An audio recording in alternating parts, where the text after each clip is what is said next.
लड़की को देखते हैं जो रोड के बीचों बीच अपनी जान देने के लिए सड़क पर लेटी हुई है। कुछ ही देर में इस रोड पर एक गाड़ी आ जाती है। ये लड़की जैसे ही उस गाड़ी को अपनी ओर आता देखती है तो एक दर्दनाक मौत के डर से वो अपना इरादा बदल लेती है और वो सड़क से उठकर किनारे पर चली जाती है। तब वो गाड़ी वाला इंसान भी इस लड़की की मदद के लिए नहीं रुकता। वो इसे नजरअंदाज करके आगे निकल जाता है जैसे उसने कुछ देखा ही नहीं हो। इस लड़की का नाम लीसा है। लीसा की जिंदगी बिल्कुल भी ठीक नहीं चल रही। दरअसल आज लीसा की बेटी का जन्मदिन है, लेकिन अब उसकी बेटी इस दुनिया में नहीं रही। तब हम देखते हैं कि जो गाड़ी कुछ देर पहले लीसा को इग्नोर करके आगे निकल गई थी, उसे अपनी गलती का एहसास होता है, इसलिए वो आदमी अपनी गाड़ी रिवर्स करके लीसा के पास आता है। गाड़ी के अंदर बैठा एडम नाम का आदमी लीसा से पूछता है, क्या तुम ठीक हो? जिस पर लीसा जवाब देती है, हाँ मैं ठीक हूँ, मुझे कुछ नहीं हुआ। इस पर उस आदमी ने लीसा को बताया कि इस सुनसान इलाके से शहर काफी दूर है, इसलिए अगर तुम चाहो तो मैं तुम्हें शहर तक लिफ्ट दे सकता हूँ। लीसा मान जाती है और फौरन उसकी गाड़ी में बैठ जाती है। सफर के दौरान एडम लीसा से पूछता है कि तुम अकेली इस सुनसान जगह में क्या कर रही थी? लीसा ने एडम को बताया कि आज मेरी बेटी का जन्मदिन है, जिस वजह से वो आज मुझे बहुत याद आ रही है, पर बदकिस्मती से वो अब इस दुनिया में नहीं रही और अब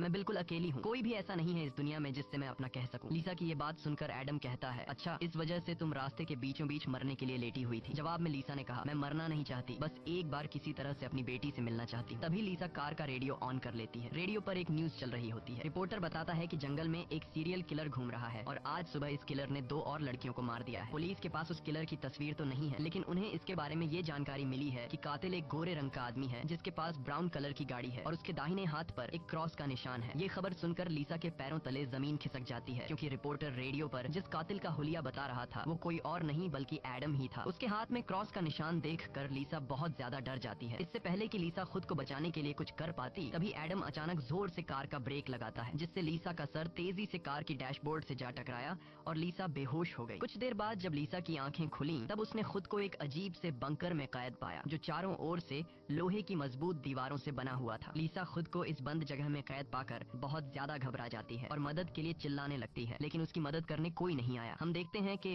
लीसा को एक अलग तरह का सूट पहनाया गया है और उसके हाथ में एक घड़ी भी पहनाई गई है। लीसा उस घड़ी को निकालने की बहुत कोशिश करती है, लेकिन वो घड़ी इतनी मजबूत थी कि काफी कोशिश के बाद भी वो उसके हाथ से नहीं निकलती। आखिर में जब उसे रियलाइज होता है कि इस जगह से निकलना इम्पॉसिबल है, तो वो थक हार कर एक जगह में बैठकर रोने लग जाती है। तभी अचानक उस चेंबर का दरवाजा खुला। लीसा ने देखा कि दरवाजे के दूसरी ओर एक सुरंग है। उस सुरंग के एंड से रोशनी नजर आ रही थी। लीसा को समझ आया कि अगर इस जगह से बाहर निकलना है तो इस सुरंग से होकर निकलना पड़ेगा। लीसा खुश हो जाती है कि उसे बाहर निकलने का रास्ता मिल गया है, लेकिन जैसे ही वो सुरंग के अंदर चली गई तभी अचानक उसके पीछे उस चेंबर का दरवाजा अपने आप बंद हो गया। ये देखकर लीसा की सांस रुक गई और अब उसे समझ आया कि वो पहले से भी ज्यादा खतरनाक जगह में फंस गई है। तभी अचानक लीसा के हाथ में बंधे ब्रेसलेट में अलार्म बजने लगा और 11 मिनट का टाइमर सेट हुआ। ये देखकर लीसा समझ गई कि मुझे 11 मिनट में यहाँ से निकलना होगा, नहीं तो मैं हमेशा के लिए यहाँ पर बंद रह जाऊंगी। इसीलिए लीसा अपने हाथों और पैरों के बल रेंगती हुई जल्दी से उस रोशनी की तरफ बढ़ने लगी, लेकिन जैसे ही वो उस रोशनी के करीब होती जा रही थी तभी अचानक उस सुरंग का आगे का दरवाजा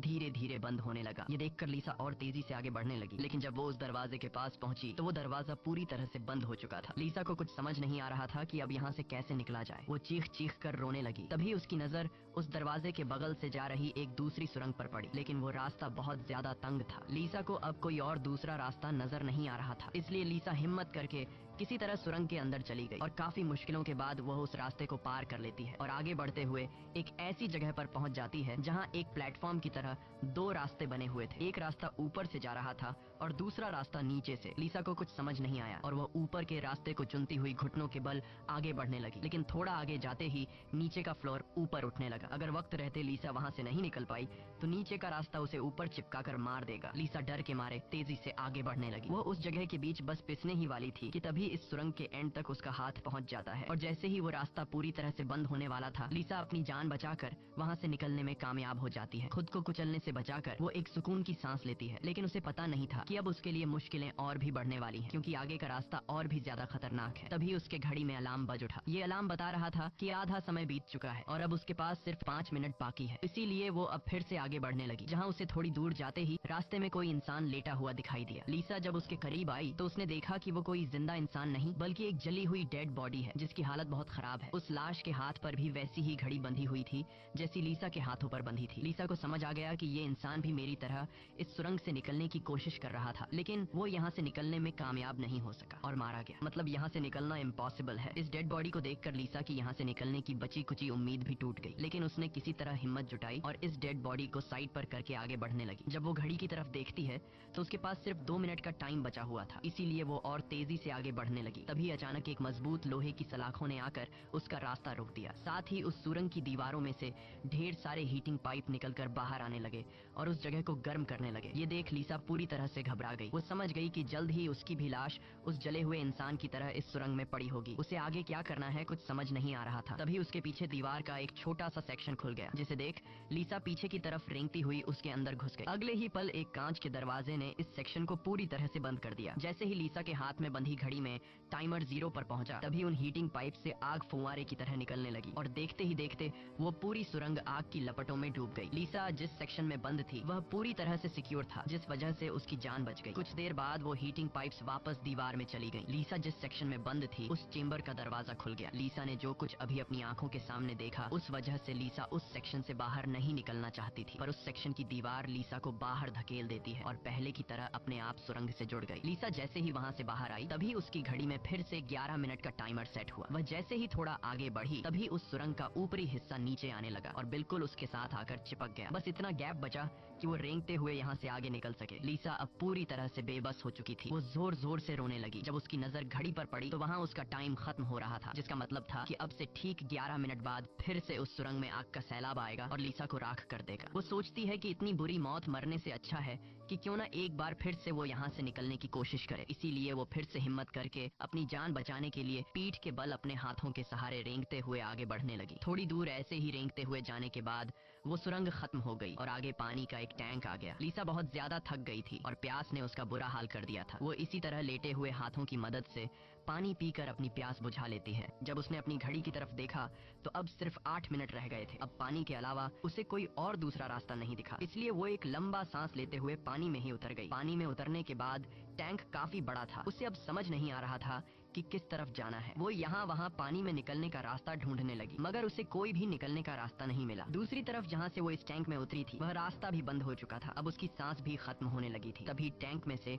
ऊपर की तरफ एक दरवाजा खुल गया। लीसा जल्दी से उस दरवाजे से होते हुए ऊपर निकल आई। बाहर निकलते ही उसने जोर जोर से सांसें ली और आगे का रास्ता तय करने लगी, लेकिन लीसा बहुत ज्यादा थक चुकी थी। आगे बढ़ना उसके लिए बहुत मुश्किल हो रहा था और कुछ ही देर में भारी थकान की वजह से लीसा की बीच रास्ते में ही आंख लग गई। लेकिन तभी लीसा के कानों में किसी के चीखने की आवाज गूंज उठी। वहाँ और भी कोई था जो मदद के लिए पुकार रहा था। उसकी आवाज सुनकर लीसा के अंदर बचने की एक उम्मीद जाग उठी, इसीलिए वो जल्दी से उस आवाज का पीछा करने लगी। अचानक एक जगह उसके ठीक नीचे एक दरवाजा खुला, जिसके अंदर उबलता हुआ तेजाब था। लीसा उस तेजाब में गिरने से बाल बाल बची। वो तेजाब इतना खतरनाक था कि एक मजबूत लोहे को भी कुछ सेकंड में पिघला देता। लीसा जल्दी से अपने कपड़े का एक टुकड़ा काटती है और उसे टेस्ट करने के लिए तेजाब में डुबोती है। कपड़ा कुछ ही सेकंड में काली राख में बदल जाता है। ये देखकर वो बहुत ही संभल कर आगे बढ़ती है। वो अपने हाथों और पैरों को उस गड्ढे के किनारों पर रखकर उस जगह को पार करने ही वाली थी कि तभी उसका घुटना तेजाब में लग जाता है, जिससे लीसा दर्द से चीख पड़ी। खुशकिस्मती से उसके सूट की वजह से उसका घुटना गलने से बच गया, लेकिन उसके घुटने पर एक गहरा जख्म बन गया था। अच्छी बात ये थी कि अब वह मदद की आवाज काफी करीब से आ रही थी। लीसा अपना दर्द भूलकर फिर से उस आवाज का पीछा करने लगी और आखिरकार वो एक लोहे की ग्रिड के पास जा पहुंची। उससे कुछ दूरी पर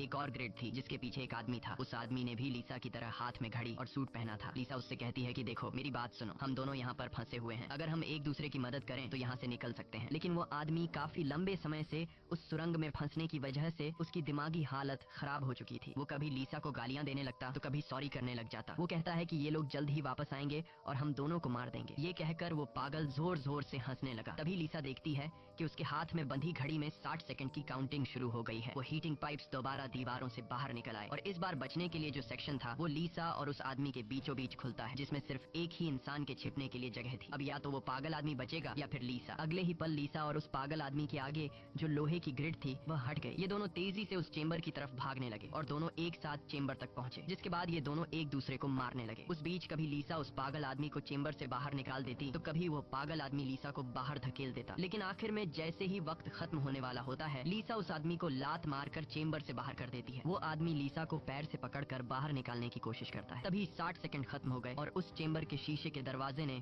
उस आदमी का हाथ काट दिया। दर्द से वो आदमी चिल्ला उठा। तभी लीसा की नजर उस आदमी के हाथ पर पड़ी जिस पर क्रॉस का टैटू बना हुआ था। उस टैटू को देखकर लीसा समझ जाती है कि ये आदमी कोई और नहीं बल्कि उसे कार में बेहोश करने वाला सीरियल किलर एडम है। अब लीसा की सारी कंफ्यूजन दूर हो गई। पहले लीसा को लग रहा था कि एडम ने इसे यहाँ कैद करके रखा है, लेकिन उसकी ये सोच गलत थी क्योंकि एडम बेचारा तो अब खुद मौत के मुंह में था। इतने में ही लीसा की घड़ी पर 11 मिनट का वक्त पूरा हो गया और उन हीटिंग पाइप्स से निकलती तेज आग ने कुछ ही सेकंड्स में एडम को राख में बदल दिया। अपनी आंखों से एडम की इतनी भयानक मौत देखकर लीसा डर के मारे कांपने लगी। कुछ देर बाद सेक्शन के अंदर एक छोटे सुरंग में से एक रोबोट आता है। वह एक बहुत ही भयानक सा स्कल था। ये रोबोट लीसा को कोई नुकसान नहीं पहुंचाता बल्कि उसके तेजाब से जले हुए घुटने को ठीक कर देता है। लीसा ने उससे पूछा कि वो कौन है और उसे यहाँ क्यों लेकर आया है। जवाब में उस रोबोट के मुंह से एक टूल निकलता है और वो टूल लीसा के सूट के साथ कनेक्ट हो जाता है। उस टूल की मदद से लीसा को फ्लैशबैक की सारी बातें याद आने लगती हैं, जब वो कार में एडम के साथ थी और उसे एडम की सच्चाई का पता चलने पर एडम की उसके साथ झड़प हो गई थी। उस दौरान एडम ने लीसा पर चाकू से सीने पर वार किया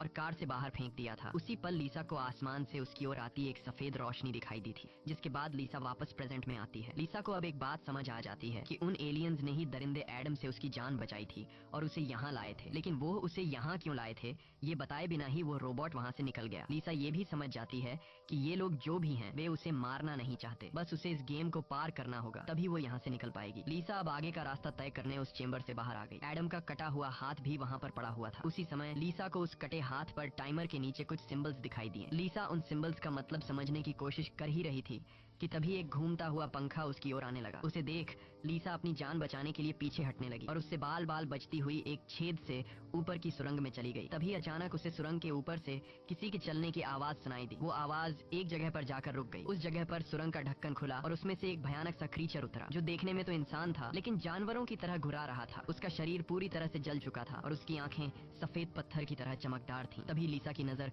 उसके कटे हुए हाथ की तरफ गई। उसका कटा हुआ हाथ देखकर लीसा समझ गई कि वो कोई और नहीं बल्कि एडम है, जो जलने के बाद एक राक्षस में बदल चुका है। अब वो लीसा को मारना चाहता था। एडम की आंखें जल गई थी, इस वजह से वह लीसा को देख तो नहीं सकता था पर वो सुन सकता था। लीसा चुपचाप धीरे धीरे आगे बढ़ने लगती है, लेकिन तभी उसकी घड़ी के फर्श पर टकराने से एक हल्की सी आवाज गूंज उठी, जिससे एडम को उसकी भनक लग गई और तेजी से लीसा को मारने के लिए उसके पीछे आने लगा। लीसा उसके हाथ लगने ही वाली थी कि तभी लीसा एक पतली सुरंग से उस पार चली गई। एडम को कुछ नजर न आने की वजह से वह उस जगह को पार नहीं कर पाया। लीसा उस सुरंग से आगे बढ़ती हुई एक ऐसी जगह पर पहुंची जहां उसके पास आगे जाने के लिए दो रास्ते थे। लीसा को कुछ समझ नहीं आ रहा था कि किस रास्ते को चुनना चाहिए। वह बहुत सोचने के बाद जब उसे कुछ समझ नहीं आता तो वह एक अंदाजे से लेफ्ट वाले सुरंग में घुस जाती है। सुरंग के बाहर एक कमरा था जिसकी चारों ओर कांच की दीवारें थीं। उन दीवारों पर लीसा को उसके पैदा होने से लेकर अपनी बेटी को जन्म देने तक की सारी यादें दिखाई दे रही थीं। वहां लीसा ने यह भी देखा कि किस तरह उसकी लापरवाही की वजह से उसकी बेटी की जान चली गई। लीसा अपनी बेटी को याद करके बहुत रोने लगती है। तभी उसने देखा कि ऊपर छत से एडम फिर से उसके पीछे आ रहा है, लेकिन लीसा उससे अपनी जान छुड़ाकर एक दूसरे सुरंग में पहुंच जाती है, जहां उसने कुछ ऐसा देखा जिससे उसकी खुशी का ठिकाना नहीं रहा। उसने देखा कि उस सुरंग के खत्म होने पर बाहर नीला आसमान चमक रहा है। अपनी आजादी को इतने करीब से देखकर लीसा में दोबारा हिम्मत आ गई, लेकिन उस सुरंग को पार करने के लिए उसे एक कंटीले रास्ते से होकर गुजरना पड़ेगा। अब सिर्फ 60 सेकंड का टाइम बचा हुआ था। अगले ही पल हीटिंग पाइप्स भी दीवार से बाहर निकल आए, जो 60 सेकंड खत्म होते ही उस जगह को आग से भरने वाले थे। लीसा बिना टाइम जाया किए इन कांटेदार तारों के नीचे से जाने लगी, जिससे वो कांटेदार तार उसकी बॉडी में घुसकर लीसा की पीठ बुरी तरह से काट देते हैं। लीसा बहुत ज्यादा तकलीफ में होती है और उसके पीठ से बहुत ज्यादा खून निकलने लगता है, लेकिन लीसा खुद की परवाह किए बिना धीरे धीरे आसमान की तरफ बढ़ने लगी। तभी पीछे सुरंग में चेंबर खुला, जिसमें एडम झट से जाकर छिप गया। अब कुछ ही देर में आग का सैलाब आने वाला था। खून से लथपथ लीसा बाहर निकलने की कोशिश में थी, लेकिन बहुत ज्यादा खून बहने की वजह से अब आगे बढ़ना उसे मुश्किल हो रहा था। उसकी आंखें धुंधली हो रही थीं। तभी 60 सेकंड खत्म हो गए और अगले ही पल वहां आग बरसनी शुरू हुई। उससे पहले कि वो आग का सैलाब लीसा को भी अपनी चपेट में लेता, लीसा के ठीक नीचे एक द्वार खुला और वो नीचे एक चेंबर में जा गिरी और बेहोश हो गई। थोड़ी देर बाद जब लीसा की आंख खुली तो उसने देखा कि वो फिर से उसी जगह पर आ गई है जहां से उसने बढ़ना शुरू किया था। यानी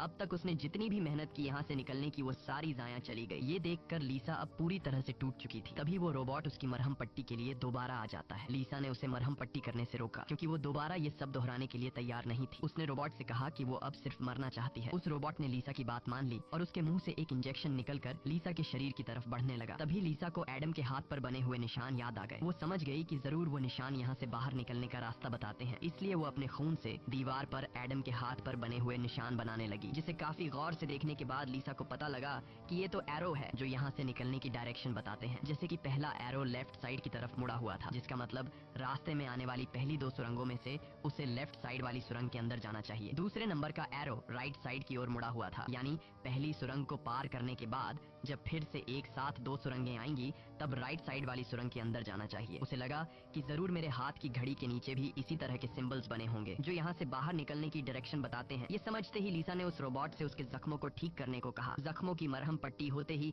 वो एक नई उम्मीद के साथ फिर से इन टनल्स में निकल पड़ी। लीसा पहले भी इन सुरंगों से गुजर चुकी थी, इसलिए वह बड़ी आसानी से उन सुरंगों को पार करते हुए आगे बढ़ने लगी और उस तेजाब से भरे गड्ढे के पास जाकर रुक गई। वहाँ उसने अपनी घड़ी को तेजाब में जलाकर उसे अपनी कलाई से अलग किया। उसकी कलाई पर भी ठीक वैसे ही सिंबल्स थे जैसे एडम के हाथ पर थे, बस उनमें थोड़ी बहुत चेंजिंग थी। लीसा उस जली हुई घड़ी को अपने हाथों में लिए हुए आगे बढ़ने लगी और उस जगह पर पहुंच गई जहां उसने पहली बार इन दो टनल्स में से लेफ्ट वाले टनल को चुना था, लेकिन सिंबल्स के मुताबिक सही सुरंग राइट वाली है। वो जल्दी से राइट वाली सुरंग में चली गई, जहां आगे जाकर उसे दो और सुरंगें मिली जिनमें सही सुरंग लेफ्ट वाली थी। इसी तरह लीसा अपने हाथ पर बने निशान की मदद से हर बार सही रास्ता चुनकर आगे बढ़ रही थी, लेकिन तभी एक बार फिर से एडम उसके पीछे पड़ गया। यहाँ लीसा समझदारी से काम लेते हुए एडम को गुमराह करने के लिए एक सुरंग के अंदर अपनी घड़ी फेंक दी और खुद दूसरी सुरंग में छिपकर बैठ गई। एडम घड़ी की आवाज का पीछा करते करते दूसरी सुरंग में घुस गया। एडम के जाते ही जब लीसा ने अपनी कलाई पर बने सिंबल्स चेक किए तो उसे पता चला कि उसने एडम को जिस सुरंग में भेजा था वही सही सुरंग थी। ये देखकर लीसा बहुत ज्यादा परेशान हो गई। अब लीसा के पास कोई दूसरा रास्ता नहीं था, इसलिए वो धीरे से एडम जिस टनल में था वो भी उस टनल में घुस गई। ये टनल काफी अजीब सा था, ऐसा लग रहा था कि ये टनल जैसे किसी बड़े जानवर का पेट हो। लीसा धीरे धीरे आगे बढ़ने लगी। थोड़ा सा आगे जाकर उसने देखा कि उसकी घड़ी सामने पड़ी हुई है, लेकिन एडम भी वहाँ पर मौजूद है। एडम अब चूंकि देख नहीं सकता था, इसलिए लीसा चुपके से उस घड़ी को उठा लेती है, पर तभी घड़ी में 60 सेकंड्स बचे होने का अलार्म बजने लगा, जिसकी आवाज से एडम को लीसा की भनक लग गई। वह दोबारा लीसा का पीछा करने लगा। उससे बचने के लिए लीसा जिस रास्ते से आई थी उसी रास्ते से वापस भागने लगी। उस वक्त लीसा की घड़ी में 60 सेकंड्स का काउंटिंग शुरू हो चुका था और सुरंग से हीटिंग पाइप्स भी निकल आए थे। साथ ही सुरंग में बचाव चेंबर भी खुल चुका था। लीसा जल्दी से उस चेंबर में जाकर छिप गई। एडम भी वहाँ तक पहुँच जाता है, लेकिन अब काफी देर हो चुकी थी क्योंकि उस चेंबर को शीशे के दरवाजे ने बंद कर दिया था। यहाँ लीसा एडम को चिढ़ाने के लिए उसे मिडिल फिंगर दिखाती है, पर बदकिस्मती से इस बार आग बरसाने वाले हीटिंग ट्यूब्स आग बरसाए बिना ही अंदर चले गए, जिसके बाद चेंबर का दरवाजा भी खुल गया और अगले ही पल एडम लीसा पर टूट पड़ा। लीसा भी खुद को बचाने के लिए एडम से लड़ पड़ी और उस शैतान के सर को अपने पैरों से दबाने लगी। पीछे से चेंबर की दीवार भी लीसा को आगे की तरफ धकेलने लगा, जिससे उस शैतान एडम का सर कुचल गया और फाइनली लीसा को एडम से छुटकारा मिल गया। लीसा अब अपने रास्ते पर आगे बढ़ने लगी, जहाँ आगे चलकर उसे वापस दो रास्ते मिले। उसकी कलाई पर बने सिंबल्स के मुताबिक उसे राइट वाले सुरंग से जाना था और ये उस भूल भुलैया की आखिरी सुरंग थी, लेकिन तभी लेफ्ट वाली सुरंग से एक लड़की बाहर निकल आई। उसे देख लीसा की आंखें खुली की खुली रह गईं और वो रोने लगी, क्योंकि यह लड़की कोई और नहीं बल्कि उसकी बेटी नीना थी। नीना के मरने के बाद से लीसा ने जीना ही छोड़ दिया था। उसकी बस यही एक ख्वाहिश थी कि वो किसी तरह नीना से मिल पाए और आखिरकार आज उसकी ये ख्वाहिश भी पूरी हो गई। नीना ने अपनी माँ लीसा से कहा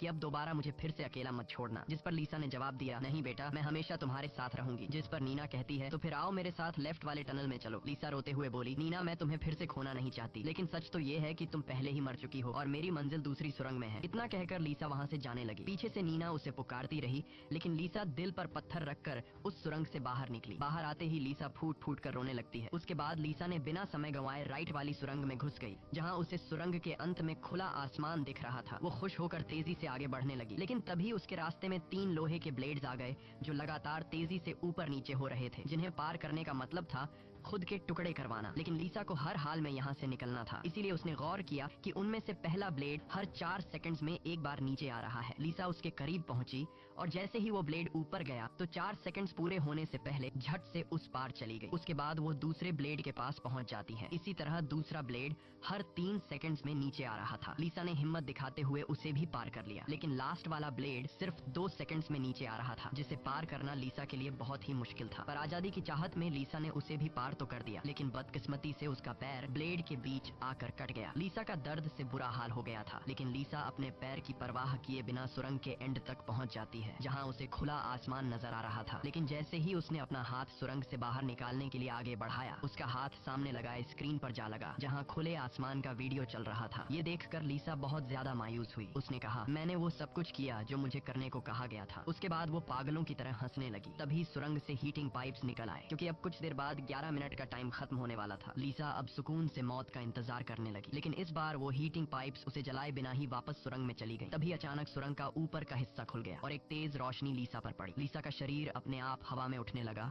और उस रोशनी में समा गया। थोड़ी देर बाद जब लीसा की आंख खुली तो उसने खुद को एक झरने के किनारे पाया, जिसे देख लीसा के चेहरे पर मुस्कान वापस लौट आई। वहाँ पर नीना भी मौजूद थी। लीसा ने नीना से पूछा, क्या मैं मर चुकी हूँ? इस पर नीना ने कहा, तुम्हारा शरीर एक बार नहीं बल्कि अब तक कई बार मर चुका है। लीसा ने फिर से पूछा कि अब यहाँ मुझे क्या करना है? जिस पर नीना ने जवाब दिया, यहाँ तुम्हें बस जीना है और कुछ नहीं करना। यहाँ हमें पता चलता है कि जिस जगह पर लीसा अब मौजूद थी वो जगह दुनिया नहीं बल्कि कुछ और ही थी और किसी स्वर्ग की तरह खूबसूरत है कि लीसा जब एडम के साथ कार में सफर कर रही थी तब एडम ने लीसा पर चाकू से वार करके उसे मार दिया, जिसके बाद वह सीधा नरक पहुंची। वहाँ उसके पाप धुल गए और एंड में वह स्वर्ग जा पहुंची। इसी के साथ ये कहानी खत्म हो जाती है।